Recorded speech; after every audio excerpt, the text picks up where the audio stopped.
How do you feel about Aaron Rodgers and that guy who's speaking for him on the internet? What was the tweet? Bob Demofsky. Bob Demofsky. Brady Papinga's. He liked Brady Papinga's tweet, right? Mm-hmm. Brady Papinga was not happy with what Bob Demofsky. Bob was Demofsky. That your linebacker cohort?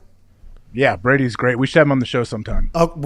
Today would have been a great day to have him on, actually, because this was big time news. Because he's burying, I think, the ESPN Green Bay reporter named Bob Demofsky and Rob Demofsky, and I'm intrigued by all this because Aaron is posting photos of him chilling out, good vibes, loose shaka, bro, loose shaka. But there has to be some sort of feeling coming from him. And now he's liking tweets. Everything that he does for the next, 4 years is going to be under a microscope on whether or not he's handling the Jordan Love situation, how everybody thinks he's handling the Jordan Love situation. Absolutely. And I think that's the biggest thing that has to be frustrating for him. Not his relationship with Jordan Love. Whenever they get together, whenever teams go back, it'll be fine. It's all the outside stuff, all of this stuff. People speaking for him, saying like, "Oh, he is so distraught. He is trying to process what's going on and trying to reevaluate his life." Like, that's what would be frustrating for me. I'd be like, "Hey, man, no one's dead. They drafted a quarterback. I'm still the starting quarterback of the Packers. My life goes on. I'll be fine. It's not going to change anything day to day for me." Like, that's what I think is will get frustrating. Probably already has for Aaron, and good for Brady Papinga for stepping in there. I think Brady was correct in what he said. I think his big issue here, Brady Papinga's big issue was old Bob Demofsky was coming off as if he talked to Aaron and was relaying. And old Papinga's like, since when have you been the outlet for Aaron Rodgers to get information out? But who knows what Aaron's doing? You know what I mean? Who knows how he's feeling? And I can't wait for his first big interview back. And will that be the first question you'll ask him, AJ? Or are you gonna kind of weave in there? How you feeling? How's quarantine? How's Target? How's the mask? Oh yeah. Also, the Packers drafted a quarterback in the first round named Jordan Love. How do you feel about it? Is that what you're gonna do? How are you gonna work those questions in when you finally talk to him? I don't know. I'll probably bounce it back and forth with my co-host and see who gets to ask the first question when he comes on the show. You think he's going to come on this show whenever he finally decides to talk? No, probably not, but maybe. Maybe let's start laying the groundwork. Why not? What there's no other place he would feel more comfortable than right here. And I'll wear a denim outfit with a bolo tie and everything. I'll slick my hair back too, just like he did for our show. I'll do everything that he could possibly need to get his messaging out there. By the way, his messaging might be completely opposite of what everybody else is saying. I can understand him being pissed off about them not deciding to make their team better with the first round draft pick next year. I assume he could be pissed off about that. Like, yeah, I thought we could have got better in some spots. But what if he comes down and he's like, whatever. Who cares? Let's go. Which he might, by the way. What do you think he's going to say? Like, whenever he does go out and say something with your loose shaka you're throwing at me, double loose shakas. Relax. Really loose. Chill. Vibes, bro. Chill. We run these vibes, bro.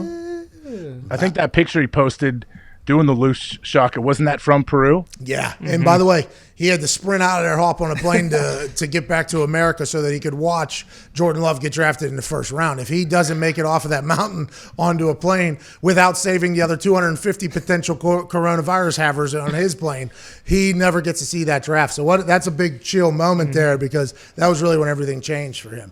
I didn't speak to him directly. That's what I'm thinking, though.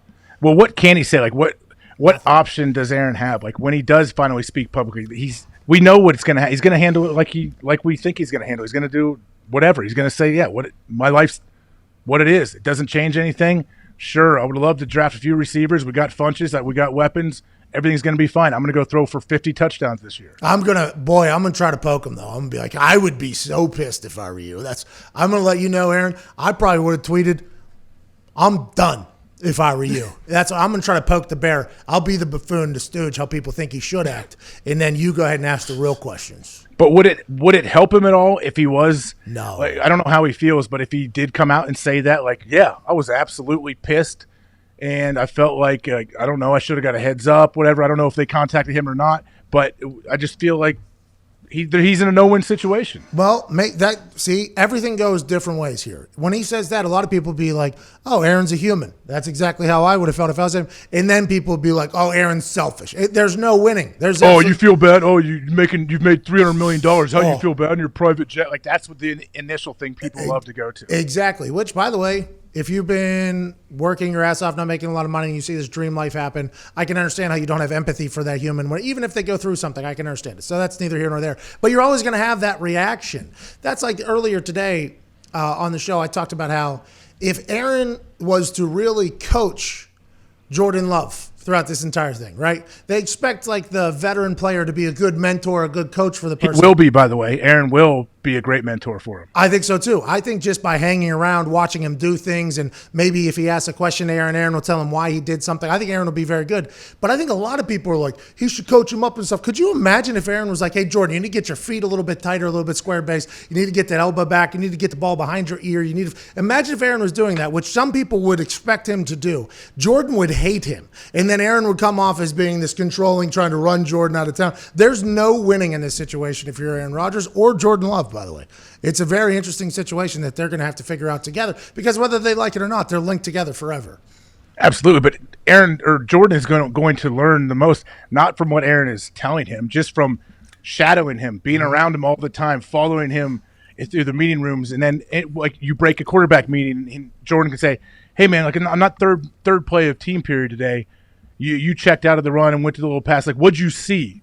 And then Aaron will be open and tell him, well, I saw the linebacker come down, whatever. I saw they were loading the box, so I decided to throw it there. And Jordan will be like, okay, noted. Like, that's what it is. Like, Aaron doesn't need to sit back and be like, hey, your feet are 3 inches too narrow on your drop back. And when you get if you're under center, your stance is just completely messed up. Like, you got to really fix that. Like, no, Jordan would hate that. Aaron doesn't want to do that. That's not Aaron's job. That's the coach's job. So, yeah, it's going to be – he's going to learn so much just from being around it and watching it right there, right behind him. And that's why Jameis went to the New Orleans Saints instead of the Pittsburgh Steelers, because he knew Ben Roethlisberger wouldn't do what Drew Brees could do. Hell no. Ain't worried about Man, do you think Jameis now, a day later, do you think he had any other offers from other teams? I don't think so. All it takes is one. All you need is one. But then when there's only one, you get $1.1 million, though. True. You know what I mean? Like, I respect that his team was like, although we had other offers from other teams looking to get veteran quarterbacks, which is a vital piece of information for people who talk about sports every day, because there's another veteran quarterback out there who doesn't have a job. We decided to take the smart route and go to the New Orleans Saints, which, by the way, it is a smart decision for Jameis Winston. I'm pumped for him. He's potentially the next quarterback for the Saints. But I would like to know what other teams made these offers, because then we can start placing Cam Newton potentially there. I don't think he got any. I could be wrong, but I think we would have heard about those teams potentially being interested in Cam Newton now. But Jay Glazer might break some news again. We never know. Look good, feel good, play good. Play good, pay good, live good, die good.